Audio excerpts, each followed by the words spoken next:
चीन जो है उनके पूर्वज महात्मा बुद्ध के अनुयायी थे।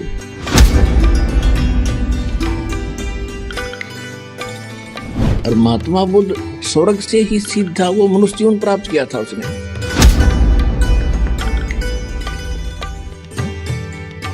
वो महात्मा बुद्ध भी तो उसी भगवान का बालक था। उसकी जान बचा दी ना, मरा उस वहां पर मर जाता, खत्म हो जाना था हठ योग से।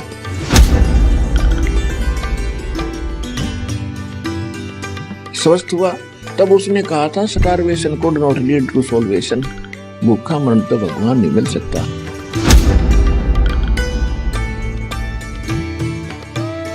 मनुष्य जीवन का कल्याण कैसे होगा, ये समाधान उनके पास नहीं था।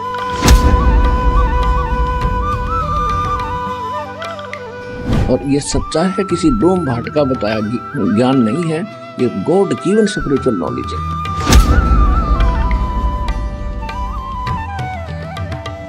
चीन जो है उनके पूर्वज महात्मा बुद्ध के अनुयायी थे। और महात्मा बुद्ध बहुत अच्छी आत्मा का व्यक्ति था, प्राणी था। स्वर्ग से ही सीधा वो मनुष्य जीवन प्राप्त किया था उसने।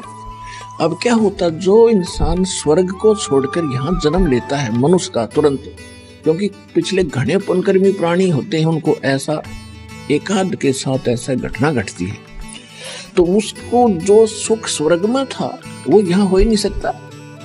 राजा भी बन गया लेकिन आत्मा में शांति नहीं, तो राज भी त्याग दिया उसने और फिर जंगल में जाकर तपस्या करने लग गया। गया के अंदर एक वट वृक्ष के नीचे हठ योग करके बैठ गया।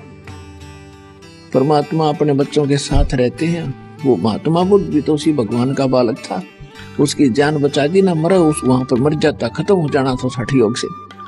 एक माई को प्रेरणा करी, उसका मुंह का खीर लगा दी।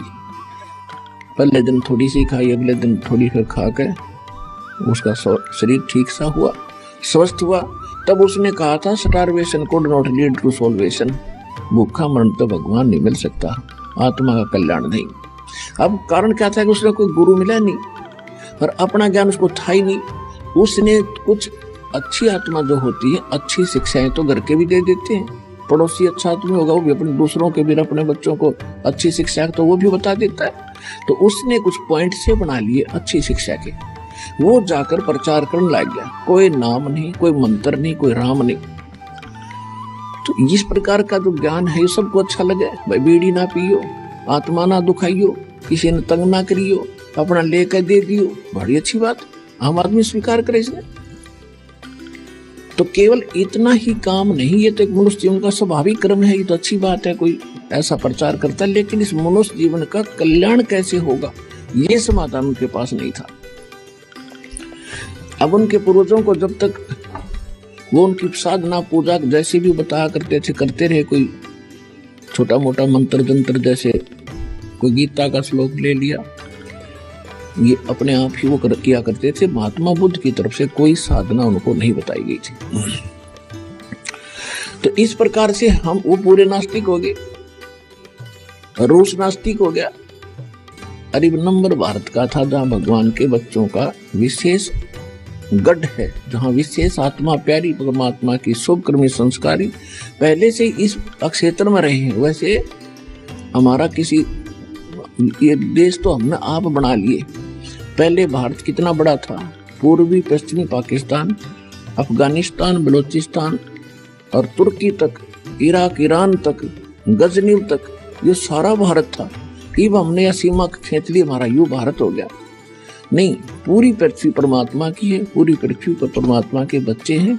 हमने एक दूसरे के साथ बड़े प्यार से रहना चाहिए। जब ज्ञान आपको होगा, काल हमें बांट के, हमें मजहबों में बांटा, हमें सीमाएं बनाकर लड़ा लड़ा कर मार रहा है। हमने उसको सोचना पड़ेगा। कितने दिन क्लियर हो गया? आज एक सैनिक हिंदुस्तान में और उस पाकिस्तान के साथ मरने मारने को खड़ा कि ये मेरा देश है, और उस बच्चे की मृत्यु हो जाएगी तो बड़ा होकर के वो मनमान पाकिस्तान में जन्म हो जाए, क्योंकि हम पहले इकट्ठे ही तो थे, संस्कार मिले जुले। और फिर सैनिक हो गया तो हिंदुस्तान का नहीं मुंह कर लिया, अगर कि किसने मारूंगा, मेरा पाकिस्तान। तो यह भूल लग रही है अपने। हमने नेक नीति से रहना चाहिए। जितना क्षेत्र अपना उसी में सब्र करो और भगवान ने याद करो, वहाँ चलेंगे इसी लोक में जहाँ सीमाएं कोई नहीं। किसी चीज का अभाव नहीं, तो इस ज्ञान से बहुत सारा मिलेगा आपको।